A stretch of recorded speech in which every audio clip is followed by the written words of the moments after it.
Après de chaleureuses retrouvailles, Donald Trump et Emmanuel Macron ont eu l'opportunité de tester leur amitié au cours de 3 jours de visite officielle. Des dossiers brûlants comme l'accord sur le nucléaire iranien, la présence américaine en Syrie, les pourparlers avec la Corée du Nord et les taxes douanières sur l'acier et l'aluminium ont été abordés. Cette visite a permis aux deux hommes de discuter de sujets qui les divisent. Faisons un court bilan.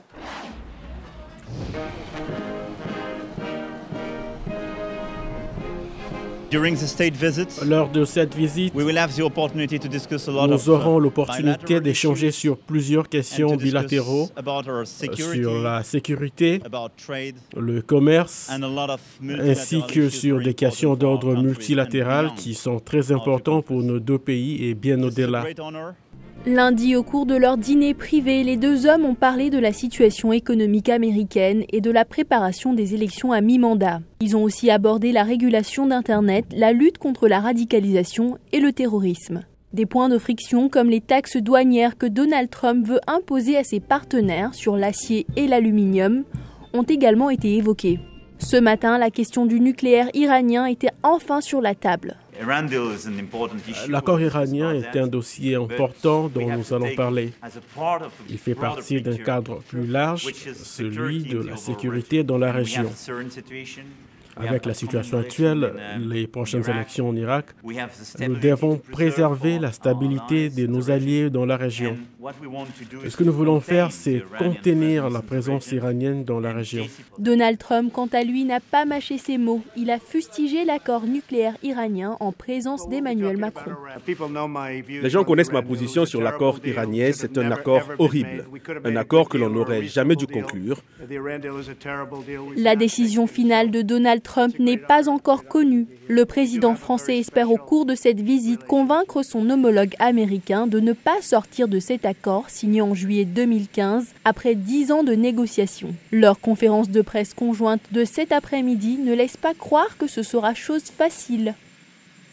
Lors de cette visite, la Corée du Nord et la Syrie ont également fait partie des discussions. Sur la Corée du Nord, Donald Trump n'a pas partagé beaucoup d'informations. Il s'en est tenu à dire à son homologue français que le dirigeant nord-coréen Kim Jong-un a fait savoir qu'il souhaitait le rencontrer, lui Donald Trump, au plus vite. Sur le dossier syrien, la France souhaite que les États-Unis maintiennent leurs troupes en Syrie. Le président Trump voudrait quant à lui que les soldats américains quittent la Syrie. Mais l'influence grandissante de l'Iran dans la région l'a prompté à garder ses troupes au sol pour l'instant. Enfin, mercredi matin, Emmanuel Macron a eu l'opportunité de s'adresser au Congrès américain pour mettre en avant sa vision du monde et rappeler les liens entre la France et les États-Unis. Nous pouvons construire un nouvel ordre mondial pour le XXIe siècle basé sur le multilatéralisme, sur plus de redevabilité, sur un multilatéralisme plus efficace, orienté sur les résultats. Il s'est fait le défenseur du multipartisme. Lors de son adresse au Congrès, un discours plein de symbolisme, Emmanuel Macron s'est exprimé devant les sénateurs et les représentants des 50 États américains. Cet honneur avait déjà été accordé à plusieurs présidents français, le dernier en date étant Nicolas Sarkozy en 2009.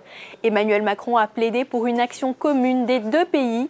Pour lui, les États-Unis et la France doivent montrer leur volonté de continuer à écrire l'histoire ensemble. Dili Diko, VOA Afrique, Washington.